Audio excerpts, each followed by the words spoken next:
Good morning, my brothers and sisters. We greet you today in the name of our Lord and Savior, Jesus Christ. Thankful to God that we're able to come into your space and place and share with you manna from on high.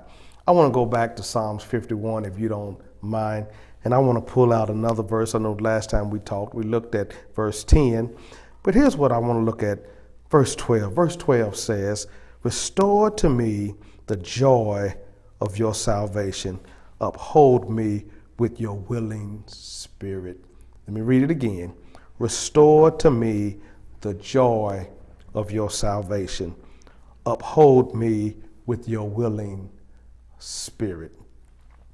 Here's what David is saying. David is saying, because of what I've done, because of what I've went through, I've lost some of my joy. Do you know life circumstances, the events of life, the trials, the tribulations, ups and downs of life have the propensity to take away our joy. You know, the more you go through, the more you endure, the more you have to push, it seems like your joy begins to wane and fall out and fall away. David is saying, because of all that I've gone through, I don't have the joy that I used to have. When I look over my life and realize what I've done, I don't feel like I used to feel. God, I need joy back. Here's what he's saying. I want to feel like I first felt when you gave me your love. Here's what he's saying. I want to feel excited again. I want to feel glad again. I want to feel happy again. I want to feel at peace again. Here's what I know about God. If I stay in his presence, because scripture says in the presence of God is the fullness of joy. If I stay in his presence, you may ask, well, how do I get in his presence? Well, here's the key, simple way of getting in his presence. Praise, prayer, and worship brings me into God's presence. If we stay in his presence, he'll replenish us with joy. It's when we walk away from God, it's when we stand distance from God, that we feel detached from God. God's love, his joy, his peace, it never wanes. It's something that's happening within us. But David is saying, because of what I've done, because of what I've been, because of my actions, I don't feel the joy I used to feel. He said, God, will you please give me my joy back? Here's what I know about God.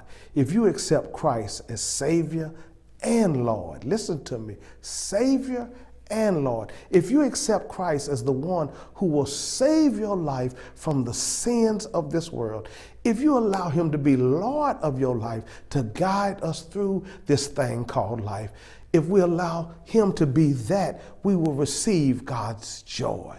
David said, give me my joy back.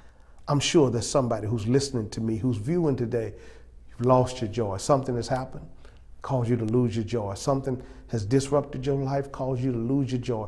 Here's what I want to encourage you with, that if you allow yourself to be back into the presence of God, God will give you back what the enemy tried to take away from you.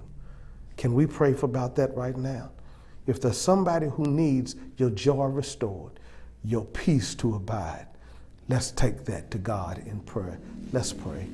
God, thank you for being a restorer of joy, a provider of peace, a comfort in the time of storm and chaos.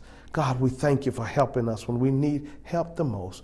We thank you for loving us when we need to feel your love. We thank you, oh God, for everything you do for us, your children. Right now, in the name of Jesus, God, somebody, wherever they are, you know who they are and you know where they are. Restore that joy. Give them that peace. Bring calm to their life in the midst of chaos. Restore back to them what life and the enemy and circumstances have taken away, so that they can get back to a place of rejoicing and glorious living. We thank you in the name of Jesus. Amen.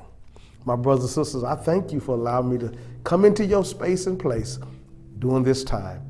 Hope we've been a blessing. See you soon. God bless you.